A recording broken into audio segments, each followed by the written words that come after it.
इधर आई बटन और नीचे डिस्क्रिप्शन बॉक्स में आपको मल्टीपल इंटीग्रल का कंप्लीट प्लेलिस्ट मिल जाएगा। वेलकम टू वीडियो नंबर 1, जहाँ पे हम पहला टॉपिक स्टार्ट करेंगे, दैट इज़ डबल इंटीग्रल्स। ये बहुत ही इंपॉर्टेंट टॉपिक है क्योंकि इसको समझने के बाद जो है आपका change of order of integration area जो टॉपिक है वो आपका क्लियर हो जाएगा। तो इस वीडियो हम क्या करने वाले हैं, डबल इंटीग्रल्स को सॉल्व करने का अप्रोच हम देखेंगे और डिटेल में समझेंगे हम एक एक चीज़ को। और आगे के जो 4-5 वीडियोस होंगे वहाँ पे हम इसके बेस में कुछ क्वेश्चंस लेंगे। एंड आई एम श्योर अगर आप पूरे वीडियोस को देख लेते हो शुरू के 5-6 वीडियोस में, आपको इस टॉपिक से रिलेटेड कोई भी डाउट आपको नहीं रहेगा। Okay, so let us start. Suppose आपको कोई एक इंटीग्रेशन दिया हुआ है, इंटीग्रेशन लिमिट दी हुई है x1 से x2 और एक दूसरी लिमिट दी है दैट इज़ y1 से y2। फंक्शन आपको दिया है f ऑफ x, y, जिसको हम x के रेस्पेक्ट में और y के रेस्पेक्ट में इसको अपन इंटीग्रेट करेंगे, that is integration x1 x2 integration y1 to y2 f of x y dx dy। आपको ये जो है इंटीग्रेशन आपको दिया है और उसको मुझे यहाँ सॉल्व करना है। तो यहाँ पे इसको सॉल्व करने का हमारे पास 3 अप्रोच है। तो 3 अप्रोच मतलब 3 तरह से प्रॉब्लम बन सकता है, लेकिन हमको देखना है कि कौन से केस को बिलोंग करता है, केस 1, केस 2 या फिर केस 3। तो अपन आगे बढ़ते हैं। तो यहाँ पे जो आपको पहला केस दिया that is when y1 y2 are functions of x। y1 y2 अपना क्या है, फंक्शन ऑफ x है, एंड x1 x2 अपना क्या है, कांस्टेंट है। ध्यान रखिएगा, यहाँ पे y1 y2 क्या दिया अपने को, फंक्शन ऑफ x दे दिया है, और x1 x2 क्या दिया हमको यहाँ पे कांस्टेंट दे दिया। मतलब ये अपना क्या कांस्टेंट है और ये अपना क्या है, फंक्शन ऑफ x है। ओके, तो उस केस में हम क्या करेंगे, f of x, y is first integrated with respect to y keeping x fixed. मतलब x को कांस्टेंट मानते हुए हम क्या करेंगे, इसको y के रेस्पेक्ट में पहले इसको अपन इंटीग्रेट करेंगे। ओके, जो फंक्शन आपको दिया रहेगा is first integrated with respect to y keeping x fixed between the limits y1 and y2। आपको जो लिमिट दी है दैट इज y1 से y2, इसको हम यूज करते हुए इस पर्टिकुलर इंटीग्रेशन सॉल्व करेंगे। And then the resulting expression is integrated with respect to x within the limit x1 and x2। मतलब क्या है, पहले हम क्या करेंगे, इस इंटीग्रेशन सॉल्व करेंगे। ओके, इस लिमिट जो आपको दिया है y1 से y2 which a function of x, इसको हम सॉल्व करेंगे। मतलब उस केस में ये डी वाई क्या होगा, पहले यहाँ पे आएगा। मतलब ये है कि आप इस इंटीग्रेशन को जब पहले अगर y के रेस्पेक्ट में कर रहे हैं तो डी वाई को पहले लिखना है, बाद में डी एक्स को लिखना है। ओके, तो क्या होगा, ये जो है ये y का इंटीग्रेशन हो जाएगा, और जब y के रेस्पेक्ट में इंटीग्रेट करेंगे तो हमारा x क्या हो जाएगा, कॉन्स्टेंट हो जाएगा। तो हम यहाँ पे क्या लिखेंगे, इसको इस तरह से लिख सकते हो, that is i equals to integration, ये x1 टू x2 अपना क्या है, कॉन्स्टेंट है। ओके, फिर ये अपना क्या है, y1 से y2 जो है ये अपना क्या है, बेसिकली फंक्शन ऑफ x है। तो यहाँ पे अपन ऐसे लिख सकते हैं, y1 नीचे function of x to y2 function of x। अपना क्या लिमिट हो गया, फिर अपना फंक्शन क्या होगा, x, y, ये फंक्शन एज इट इज़ है। अब मैं कह चुका हूँ कि अगर इसको मैं y के रेस्पेक्ट में इंटीग्रेट कर रहा हूँ तो हम पहले क्या लिखेंगे, dy लिखेंगे, उसके बाद हम क्या लिखेंगे, dx लिखेंगे। मतलब क्या है, पहले अपन इस वाले भाग को इंटीग्रेट करेंगे। ओके, y के रेस्पेक्ट में लिमिट डालेंगे जो आपको यहाँ वैल्यू मिलेगी, फिर उसको फर्दर हम क्या करेंगे, x के रेस्पेक्ट में इंटीग्रेट करेंगे, जहाँ पे लिमिट क्या रहेगी, x1 से लेके x2 विच आर कॉन्स्टेंट्स, है ना। x1 x2 अपने क्या है यहाँ पे, कांस्टेंट है। ये आपको बस यहाँ पे ध्यान रखना है। ओके, मैं फिर से एक बार रिपीट कर दे रहा हूँ। अगर आपका y1 y2 क्या है, फंक्शन ऑफ x है, और x1 x2 अपने क्या है, कांस्टेंट है, उस केस में क्या होता है, function f of x y is first integrated with respect to y। y के रेस्पेक्ट में पहले इसको अपन इंटीग्रेट कर लेंगे, keeping x fixed between the limits y1 and y2। y1 y2 के लिमिट को अप्लाई करते हुए y के रेस्पेक्ट में इसको इंटीग्रेट करेंगे। फर्दर जो इसका रिजल्ट आएगा उसको हम x के रेस्पेक्ट में इंटीग्रेट करेंगे, जहाँ पे लिमिट क्या होगी, x1 से लेके x2, और x1 x2 क्या अपनी यहाँ पे कांस्टेंट वैल्यूज हैं। Okay, then the resulting expression is integrated with respect to x की within the limits x1 x2। आपको जो है पहला वाला पार्ट क्लियर हो चुका होगा। Now coming to the second case. Coming to the second case, यहाँ पे देखो क्या लिया है, ये जो है ये आपका पहले वाला केस का जस्ट रिवर्सल है, उल्टा। When x1 x2 are function of y, यहाँ पे क्या है, आपको x1 x2 क्या दिया, आपको फंक्शन ऑफ y दे दिया है, एंड y1 y2 अपना क्या है, यहाँ पे कॉन्स्टेंट्स हैं। मैं फिर से रिपीट कर रहा हूँ, पिछले वाले केस में क्या था, y1 y2 क्या फंक्शन ऑफ x था, x1 x2 अपना क्या था, कॉन्स्टेंट था। बट इस केस में क्या है, x1 x2 अपने दे दिया function of y, and y1 y2 अपने क्या दे दिया यहाँ पे, कॉन्स्टेंट। उस केस में क्या करेंगे, जब फंक्शन क्वेश्चन में दिया रहेगा that is function of x, y is first integrated with respect to x keeping y fix. पिछले वाले केस में क्या था, पहले हम उसको क्या किए थे, y के एस्पेक्ट पे इंटीग्रेट किए थे, जहाँ पे x अपने क्या था, कांस्टेंट था। बिटवीन द लिमिट्स वहाँ पे था y1 y2, यहाँ पे अपना क्या आएगा, x1 x2 आएगा। फिर उसके बाद जो रिजल्ट आएगा उसको हम क्या करेंगे, the resulting expression is further integrated with respect to y within the limit y1 y2। मैं इसको लिख दे रहा हूँ, दैट इज यहाँ पे क्या हो जाएगा, i इक्वल्स टू, यहाँ पे लिमिट क्या रहेगी, y1 से लेके y2, जो अपनी कांस्टेंट वाली क्या बोलना चाहिए अपना, वो होता है लिमिट होता है, उसको हम पहले लिखते हैं। उसके बाद जो फंक्शन कैरी करता हो, जैसे यहाँ पे क्या है, x1 x2 अपने क्या है, फंक्शन ऑफ y है, तो यहाँ पे x1, यहाँ पे विच फंक्शन ऑफ y, यहाँ पे क्या आएगा x2 which function of y। ऊपर वाले केस में देखो क्या था, आपको यहाँ पे क्लियर दिख रहा है, यहाँ पे x1 x2 अपना क्या था, कांस्टेंट था, इसलिए अपन पहले इसको लिख लिए। फिर हमारे पास क्या था, y1 y2 which is function of y1 y2 अपने क्या थे, फंक्शन ऑफ x थे, इसलिए हमने क्या किया, इसको सेकंड लिमिट में लिखा।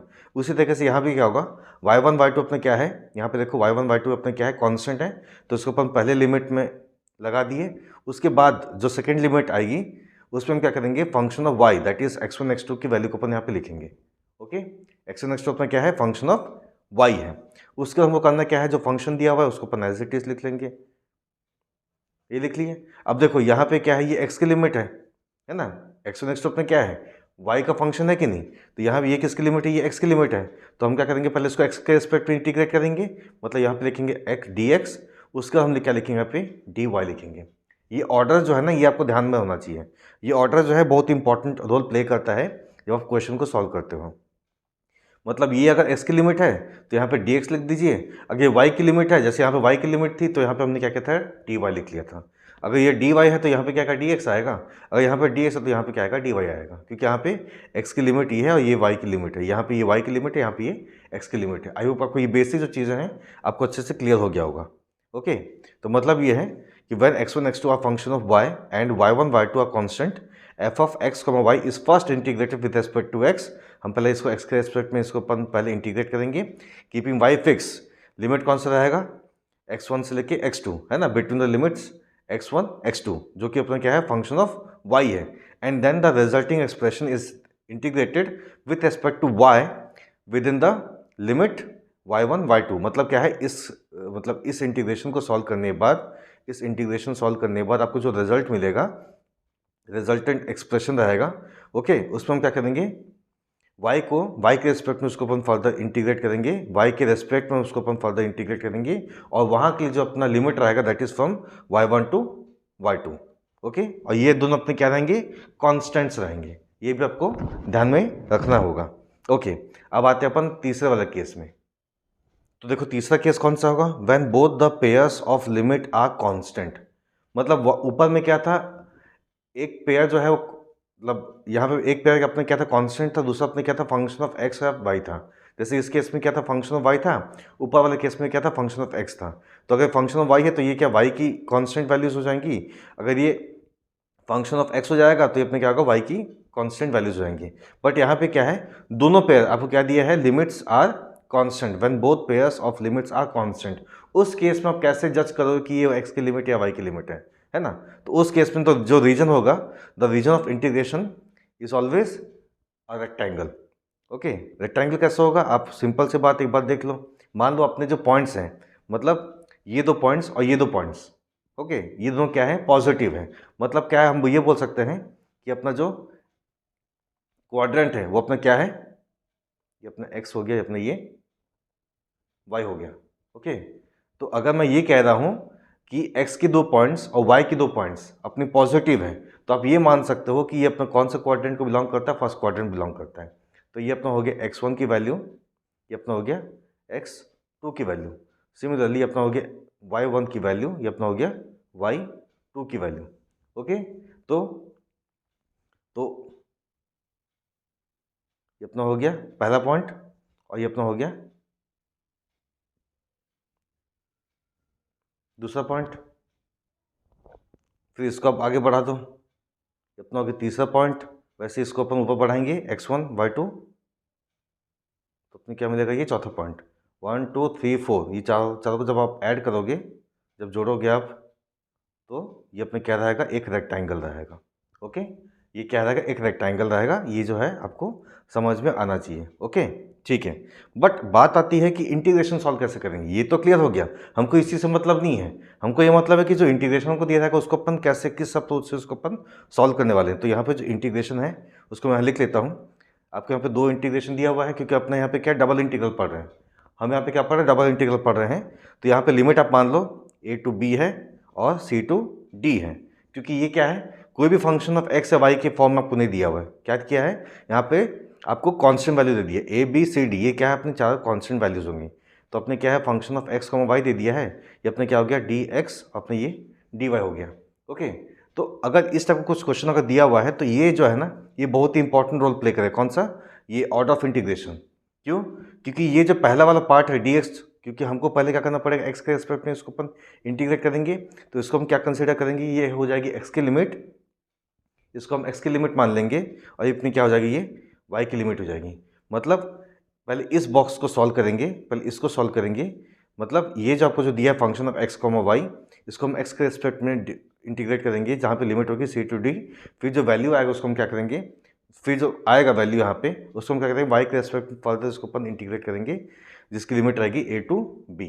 ओके, तो इस तरह से क्या कर सकते हो आप, जब कांस्टेंट आपको जब दी होंगी लिमिट्स, दोनों लिमिट्स अगर आपको कांस्टेंट दी होंगी तो उसको अपन इस तरह सॉल्व करेंगे।